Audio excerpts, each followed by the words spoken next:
Dios te bendiga, Dios te guarde. Continuamos con la serie para identificar qué es un paralítico espiritual, qué causa la parálisis espiritual y cómo tratarla según el caso. Bendito sea el Señor. En esta última parte vamos a tocar algunos puntos que en el otro no vamos a ver diferencia entre un paralítico y otro, y vamos a estar hablando del paralítico de Betesda. Si tú no viste el video anterior de esta serie, entonces te dejo el enlace en el primer comentario, donde estudiamos en ese video toda la simbología bíblica de lo que es una parálisis espiritual, cómo ayudar a alguien que ha caído en esa situación. Entonces vamos a ver el mismo caso, pero con un escenario totalmente diferente.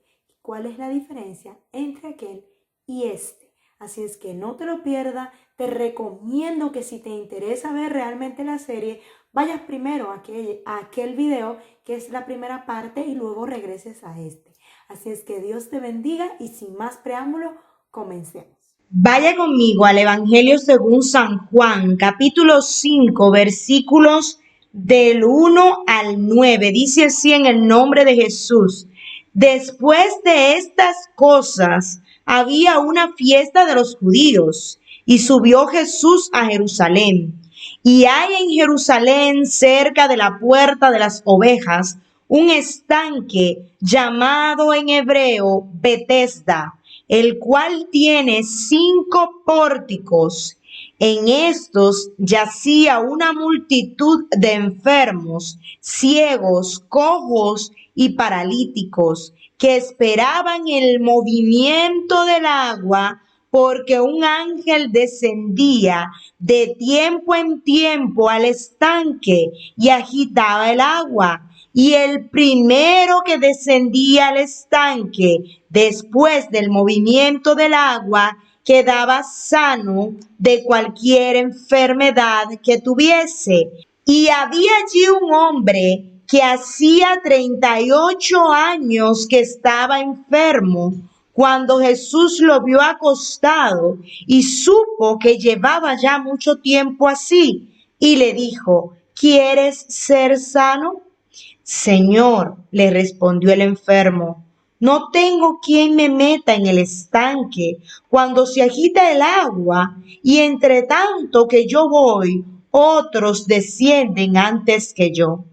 Jesús le dijo: levántate, toma tu lecho y anda. Y al instante aquel hombre fue sanado y tomó su lecho y anduvo, y era día de reposo aquel día. Gloria al Señor Jesús.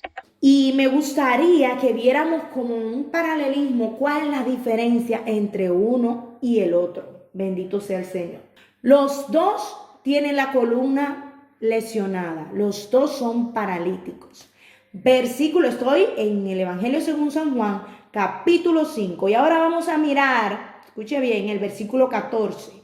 Vemos que la misma causa que tuvo el otro para tener su columna lesionada, dañada, la conexión de la cabeza con lo que eran sus piernas, exactamente lo mismo, el pecado. Vamos a estar leyendo en el nombre de Jesús. Después le halló Jesús en el templo y le dijo: mira, has sido sanado, no peques más para que no te venga alguna cosa peor. Bendito sea el Señor. O sea, vemos que los dos era por pecado, pero hay una diferencia aquí. Hay una diferencia interesante. Estaba cerca de la puerta de las ovejas. ¿Y qué es la puerta de las ovejas? Una puerta que está en la muralla norte de Jerusalén, por donde entran las ovejas para el templo. Bendito sea el Señor. Entonces él estaba cerca. Y él estaba cerquita de la puerta. Y Jesús en otra ocasión nos dice: yo soy la puerta de las ovejas. Entonces ya él estaba cerca de Jesús, A él le quedaba poquito para llegar a Jesús, pero todavía no había llegado. Hay otro detalle aquí. Él estaba esperando el mover de las aguas, es decir, el mover del Espíritu Santo, pero él no tenía acceso. ¿Por qué? Porque todavía no había tenido un encuentro con Jesús. Bendito sea el Señor. Porque para usted llegar al mover del Espíritu en usted, usted tiene que haber pasado necesariamente por un encuentro con Jesús y por un arrepentimiento de esos pecados que le llevaron a esa condición de parálisis. Bendito sea el Señor. Y dice también que hacían 38 largos años que él estaba esperando este milagro. En cambio, el otro paralítico no nos da una fecha, y aquí nos recalca que era ya mucho tiempo. En cambio, el otro no. Este estaba cerca. Este estaba cerca de la puerta, pero era incapaz de llegar. Vemos otra diferencia. A este paralítico que acabamos de tratar en Lucas, hay que llevarlo a Jesús. Y en este caso, Jesús viene al paralítico. Bendito sea el Señor. ¿Y por qué Jesús viene al paralítico? ¿Por qué viene al paralítico? Vamos a verlo eso. Ay, qué hermoso. Bendito sea el Señor. Juan capítulo 5, versículo 7 dice él: Señor, le responde el enfermo, no tengo quien me meta en el estanque cuando se agite el agua. Y entre tanto que yo voy, otro desciende antes que yo. Otro estorbo tenía este. 2. Uno era, no tenía a nadie que hubiera tenido misericordia de él para llevarlo a las aguas. La gente, ¿cuántos miles de gente pasarían por ahí diario en 38 años, hermanos? Nadie los miró, nadie lo miró, nadie ni siquiera se dignó.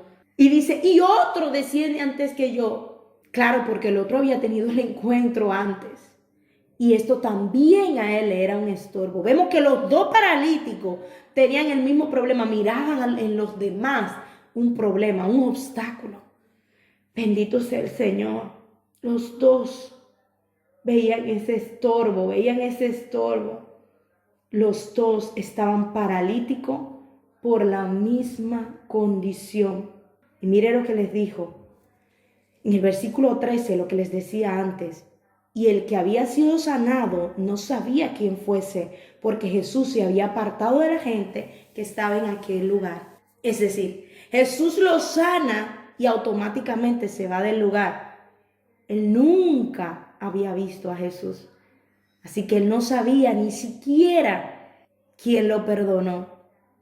¿Cuánta gente hay ahí afuera que todavía no sabe que pueden acceder al trono de la gracia confiadamente? Que pueden acceder a ese trono de la gracia confiadamente porque pueden recibir la potestad de ser llamados hijos de Dios, pero todavía no saben que hay alguien que pagó por él lo que él tenía que haber pagado por sus pecados. Bendito sea el Señor. El Señor nos ayude a ser columnas, que el Señor nos ayude a no ser indiferente ante la parálisis de los demás. El Señor Jesús nos ayude a ser parte de esas columnas, a ser parte de esos 4 pilares que llevan y elevan en oración al que está caído. Y luego tienen la paciencia de bajarlo despacito. Porque si lo hubieran bajado de rápido, también se le cae de ahí arriba y cuando viene a ver, se le rompía la cabeza al paralítico. Había que bajarlo despacito. Esa humillación tiene que ser gradual porque es una persona que está herida y todavía no tiene conciencia de por qué razón llegó a esa condición. Que el Señor nos ayude a ser columnas y no ser solo parte de la multitud que es estorbo. Entonces vemos que había un estanque.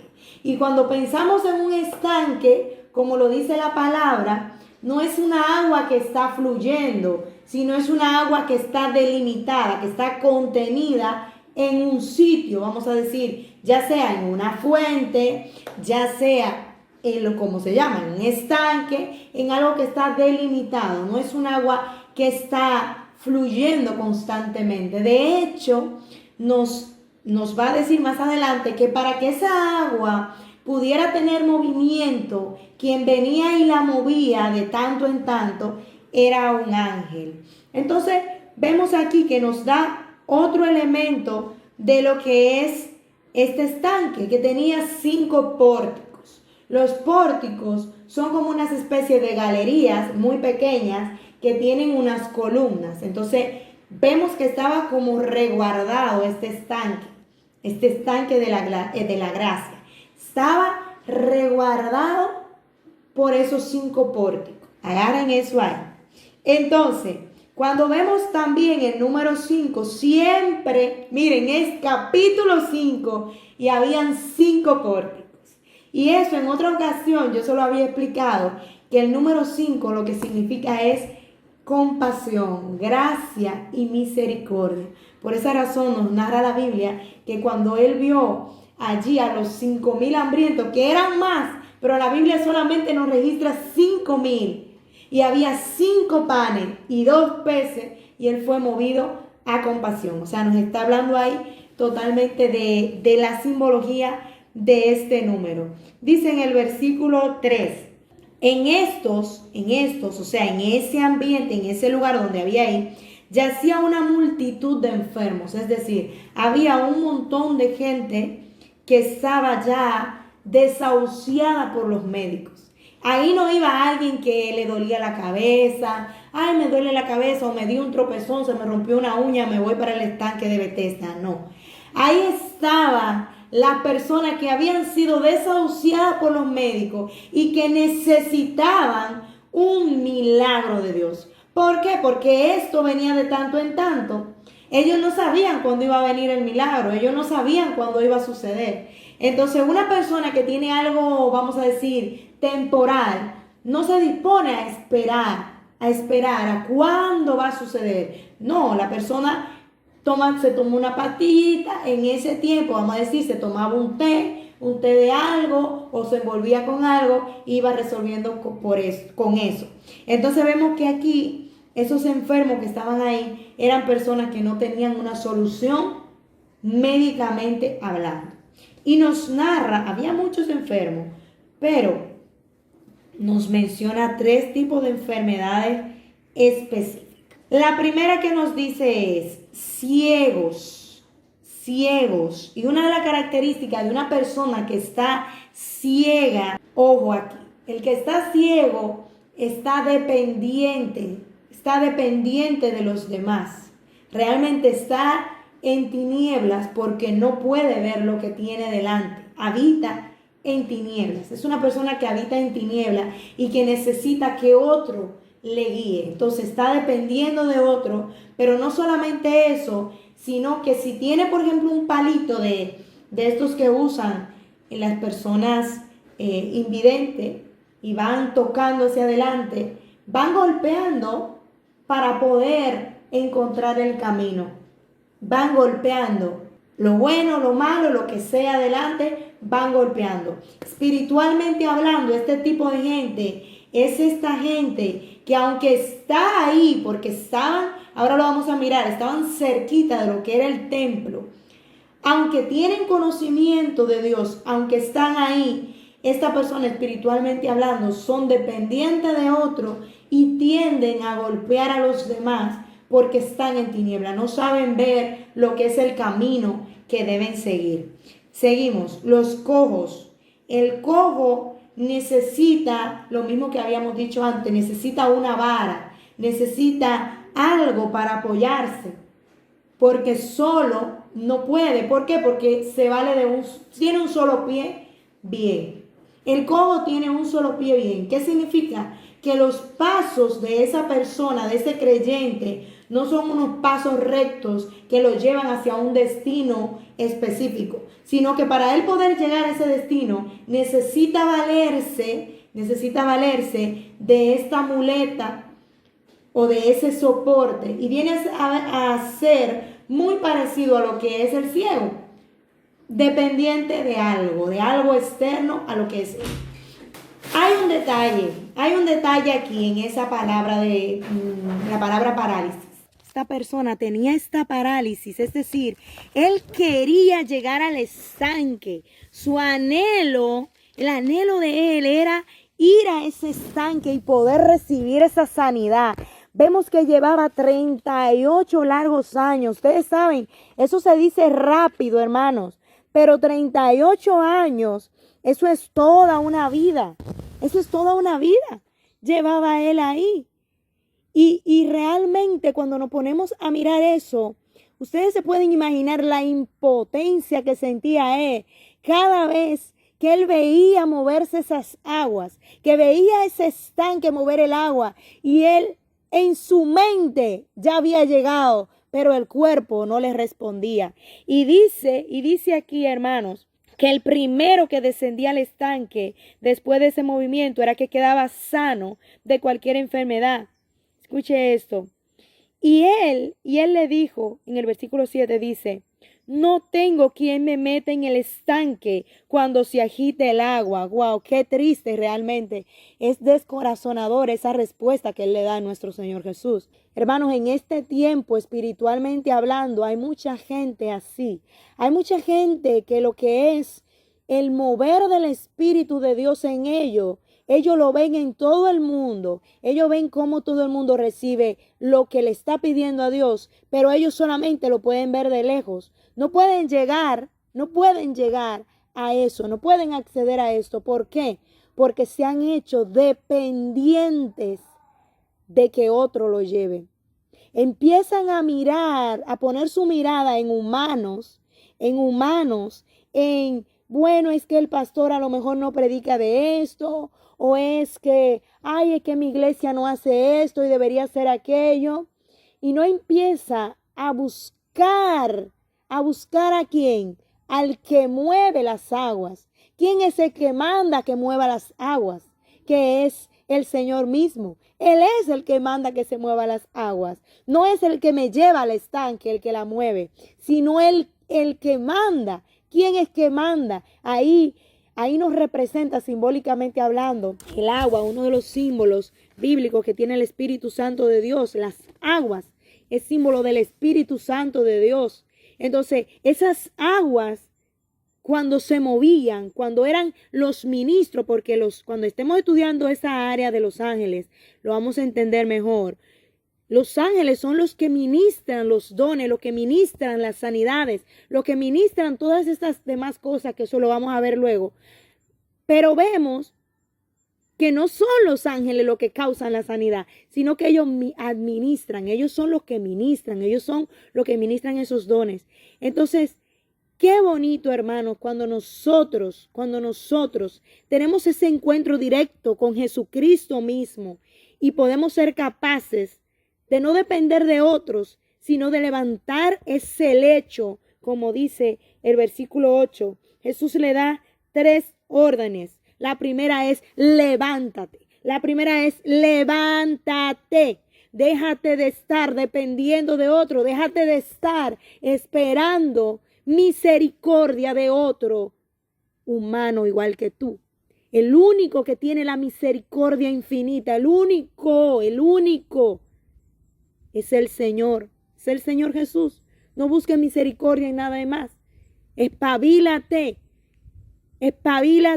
Dice aquí, levántate, primera orden. Segunda orden, toma tu lecho. ¿Cuál es mi lecho? El estorbo. Lo que me hace estar acostado. ¿Qué es lo que me hace estar acostado? ¿Cuál es el problema que me hace a veces, que me limita? ¿Qué es lo que me está limitando? ¿Qué es lo que me está impidiendo llegar al mover del Espíritu Santo? ¿Qué es lo que me está impidiendo? Entonces, tomo mi lecho.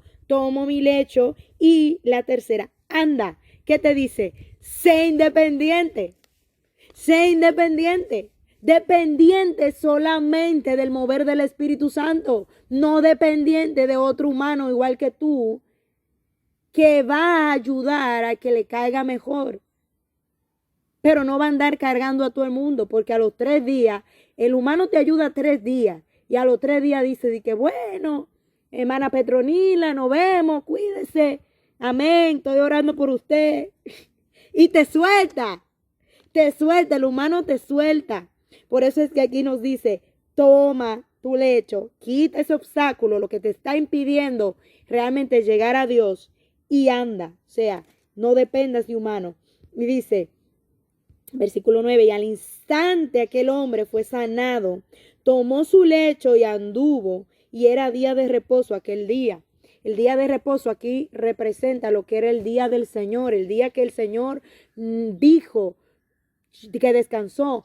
Ese día de reposo tiene un simbolismo muy grande. Y es el momento, justamente él fue sanado el día en el que descansó en Dios. El día en que dejó de usar sus propias fuerzas y sus propios medios y empezó a escuchar la orden que Dios le daba directamente a su vida. Ese día él fue sanado. El día en el que entró en el reposo del Señor. Mira que acabamos de leer esta mañana ese versículo que dice el Señor: por cuanto juré en mi furor, no entrarán en mi reposo. ¿Por qué? Porque Él lo hizo eso con el pueblo de Israel, que duró 40 años vagando. Porque dice, este pueblo divaga en su corazón. Es decir, esa es una de las cosas que nos hace paralíticos espiritualmente hablando. Una gente indecisa, una gente que nunca es capaz de tomar una decisión y decir, sí, yo amo a Cristo, sí, yo sigo a Jesús, sí, yo voy a hacer esto por la obra, sí, yo voy a hacer lo otro, independientemente de si recibe respaldo humano o no. ¿Por qué? Porque sabe cuál es su misión, sabe qué es lo que tiene que hacer. ¿Por qué? Porque tiene una conexión directamente con el Señor Jesús. Nos sigue diciendo en el versículo 11 que los judíos los judíos son ese tipo de gente, aquí representa, que son parte del pueblo de Dios. Son parte del pueblo de Dios, no nos equivoquemos, pero son ese tipo de gente que siempre le van buscando la quinta pata al gato, que te van poniendo dificultades y palos en la rueda para que tú no llegues a donde tienes que llegar. Están ahí, son parte del pueblo y son parte del proceso que tenemos que pasar. Realmente a la larga y al final son de ayuda para nosotros, realmente es así, son de ayuda. ¿Por qué son de ayuda? Porque nosotros, cuando vemos esos obstáculos que vienen en el medio y vemos esa gente que te van diciendo, no te es lícito, tú no tienes que hacer eso, espérate, ¿cómo es esto que tú estás descansando en Dios? Y esperando eso, no, tú lo que tienes que hacer es arrastrarte al agua, o empiezan a darte opiniones contrarias a lo que Dios te ha dicho. Entonces lo que hacen es que son tropiezos, se convierten en tropiezos para el propósito que Dios tiene contigo. Una advertencia que le hace Jesús, y me llama la atención que dice aquí, y le halló Jesús. O sea, él recibió la sanidad, él no sabía quién era, pero él tampoco salió a buscarlo. Acuérdense que la palabra nos dice que la fama de Jesús le precedía, es decir, donde quiera que Jesús andaba, había siempre multitud. Si él hubiera tenido interés después de ese encuentro, simplemente tenía que haberle preguntado a alguien, hey, tú sabes, ¿por dónde es que anda? Uno que hace sanidad, no me sé el nombre, no me lo sé el nombre, pero uno que me dijo esto y me sanó. Pero sí, a mí me resucitó el hijo, por ejemplo, a la viuda que le resucitó el hijo, o por ejemplo, no, pero mira, yo también era paralítico, yo era cojo, yo tenía la mano seca, y él me sanó. Por eso se llama Jesús. Wow, pero ¿dónde va a estar la próxima vez? Bueno, pues yo he escuchado rumores de que va ahora para Galilea o que va para Capernaum, y lo hubiera caído atrás. Pero no hizo eso. Y es un creyente. Mírenlo ahí. Dice, lo encontró ¿a dónde? En el templo. Lo encontró en el templo.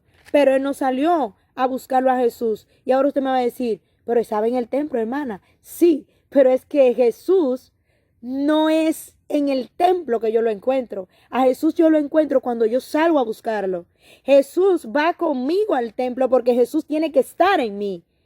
No es como que Jesús está allí en el templo esperando que yo vaya a adorarle, a glorificarle, y Él está allí sentado y no se mueve de ahí. No, Jesús está dentro de nosotros. Entonces, no es como voy al templo y estoy allí, pero Jesús, si no está en mí, puede estar en otras personas y yo ni siquiera ser capaz de verlo. le hace una advertencia y le dice, mira, has sido sanado, no peques más para que no te venga algo peor. Wow. Realmente allí nos está dando una clave. ¿Cuál es la clave que nos está dando ahí? Nos está diciendo que este hombre tenía una puerta abierta, una puerta de pecado, y que esa parálisis le había venido como consecuencia de su pecado. Eso no es una amenaza que el Padre le está haciendo. Eso es una advertencia, porque el Padre, desde esa posición que tiene, de que es maduro, de que es adulto y de que tiene una visión más amplia de lo que es el niño, le hace esa advertencia. Hijo mío, no te subas ahí, porque te vas a caer, y cuando te caigas te va a suceder esto o aquello. Él le advierte y le dice, no nos dice aquí qué pecado había cometido, no lo sabemos, pero lo que sí sabemos es que ese pecado, por la razón que fuese, lo dejó vuelto una persona dependiente de otros, lo dejó vuelto una persona que su cuerpo, espiritualmente hablando y físicamente, no respondía a los mandatos que le daba su cerebro al resto del cuerpo. Dice, el hombre se fue, da aviso a los judíos, porque acuérdense que los judíos fueron los que le habían preguntado y él no sabía. El sábado fue hecho para el hombre, no el hombre para el sábado. Es decir, no se hizo para que tú seas esclavo del sábado, sino para que tú descansaras en el Señor, aprendieras a reposar en el Señor, a entrar en ese gozo del Señor.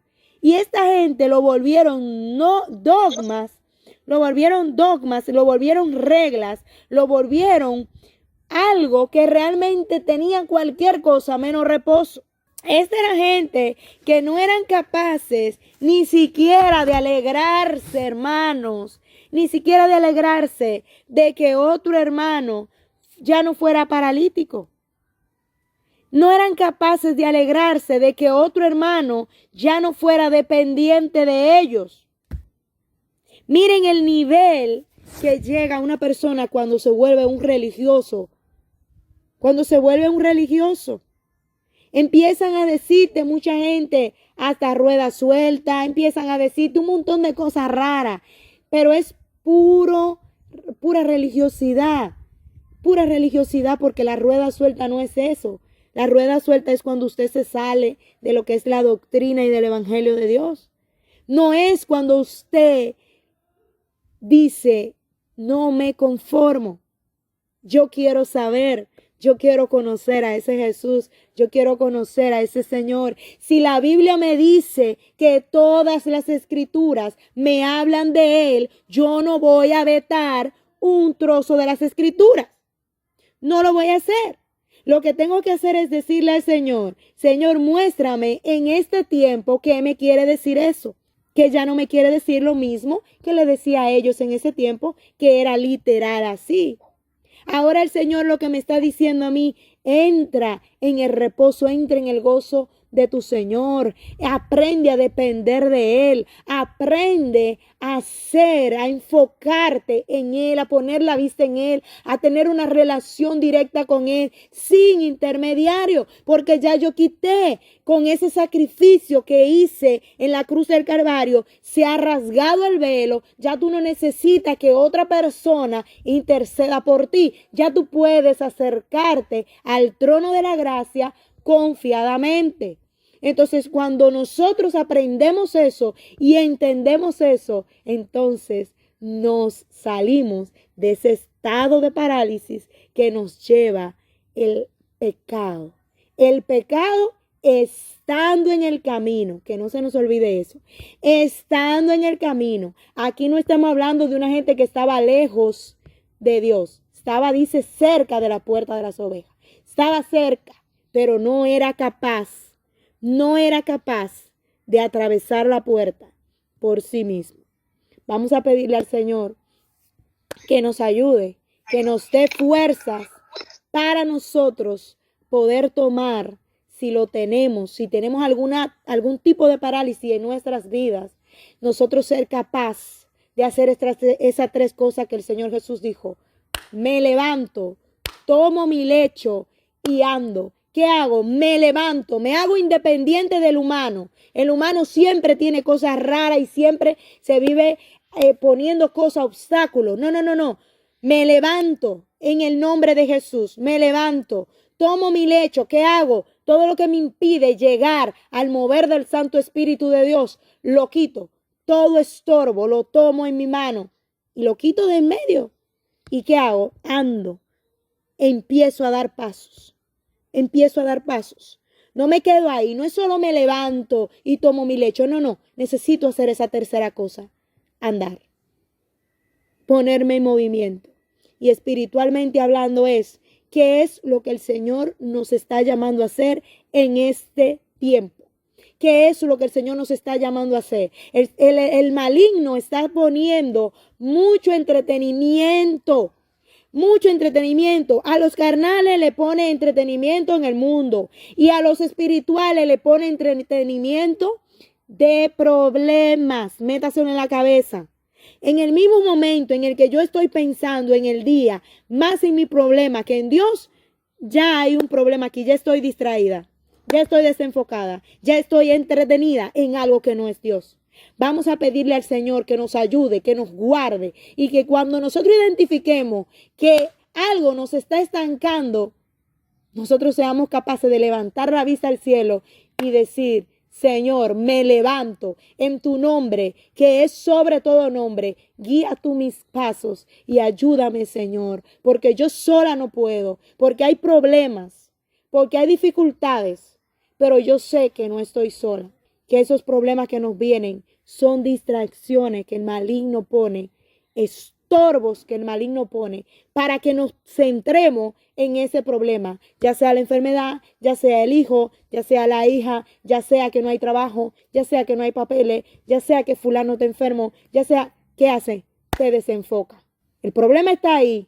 ¿Qué hacemos? Se lo depositamos a los pies al Señor y descansamos en Él. Una persona que está descansando está preocupada. No, echar fuera todo temor, que es una de las cosas que nos paraliza. El temor es un espíritu inmundo. No es lo mismo el temor a Dios que el temor secular, porque la Biblia nos dice, no se le ha dado a usted un espíritu de temor o de cobardía, dicen otras traducciones, sino de poder, amor y dominio propio. En el nombre de Jesús, hacia adelante.